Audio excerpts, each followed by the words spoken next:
And I am very happy that government of Assam is taking lot of effort to contribute for the society growth, society improvement through the space program in multiple areas. There will be huge facilities which are going to come for space situational awareness.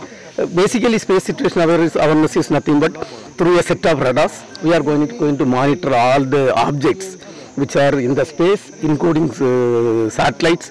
When a satellite you launch, if there are some debris, it should not come on the way, and then the entire launch will be a problem. When the launch vehicle is moving very fast with high velocity, if any debris are coming, this one, and so we do this study continuously, and then only we make the launch. Second thing is the satellite also, then and there we have to reorient to safe places.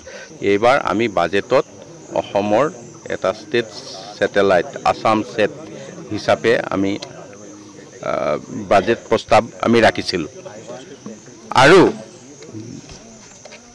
বিত্তীয় বৰ্ষৰ প্ৰথম দিনটোতে যোৱাকালি আমি এই বাজেটৰ কাম আৰম্ভ কৰিছো ইজোৰ চেয়াৰম্যান আৰু তেখেতসকলৰ জ্যেষ্ঠ বিষয়াৰ সন্মুখত আমি এই স্যাটেলাইট কেনেকৈ আমি পঠাব পৰা যাব নিৰ্মাণ কৰিব পৰা যাব আৰু ভৱিষ্যতে ইয়াক কেনেকৈ পৰিচালনা কৰা হ'ব এই গুটেই বিতং আলোচনা আমি যোৱাকালি কৰিলো আৰু তেখেতেও পৰামৰ্শ দিছে সেইমতে আমি একচন প্ল্যান এতিয়া আৰম্ভ হ'ব।